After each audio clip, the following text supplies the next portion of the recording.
पाठ्य मुक्तक और गेय मुक्तक में कोई दो आपको अंतर बताना है, यानी कि डिफरेंस बताना है। तो चलिए देखते हैं इसके आंसर को। तो यहाँ पे पाठ्य मुक्तक और गेय मुक्तक में 3 अंतर लिखे हुए हैं, 3 डिफरेंस लिखे हुए हैं। आप तीनों याद कर लेंगे। एग्जाम में कोई भी जो दो आपको याद आते हैं, जो सिंपल लगते हैं, उनको आप लिख सकते हैं।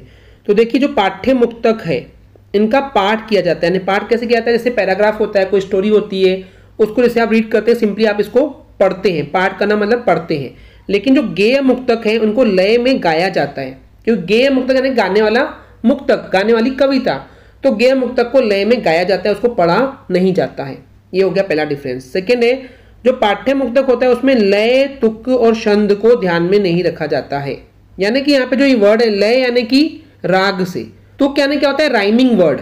राइमिंग वर्ड यानी कि करता, हरता, आता, जाता, यानी कि आखिरी का जो प्रोनाउंसिएशन है, जो बोलते हैं, वो सेम होना चाहिए। तो हो गया तुक। और छंद क्या होता है कि वहां पे मात्राओं और वर्ण यानी कि अक्षरों के बारे में निश्चित प्रकार से वहां पे उनके नंबरों के अनुसार वहां पे पद्य की, कविताओं की रचना की जाती है। तो इन सब चीजों को पाठ्य मुक्तक में ध्यान नहीं रखना होता है, क्योंकि पैराग्राफ राइटिंग होता है, एक स्टोरी के रूप में लिखा जाता है।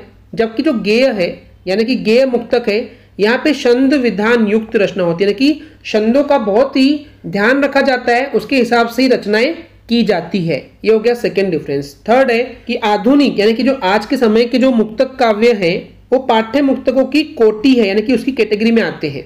यानी कि जो भी मुक्तक काव्य, यानी कि मुक्तक क्या होता है?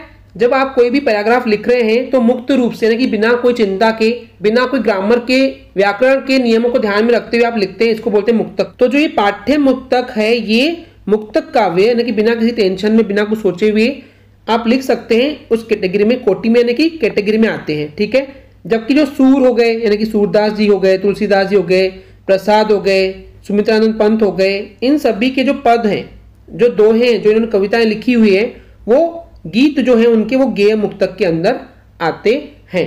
तो ये हो गया 3 डिफरेंस। इनमें से कोई भी आप दोनों या तीनों याद कर लेंगे और एग्जाम में 2 आप लिख सकते हैं। आई होप आपको ये क्लियर हो गया होगा। अगर आपको हमारी वीडियो से कुछ भी सीखने मिला या नॉलेज मिला तो प्लीज हमारे चैनल को सब्सक्राइब कीजिए एंड वीडियो को लाइक जरूर करें। आज के लिए इतना ही। Thank you.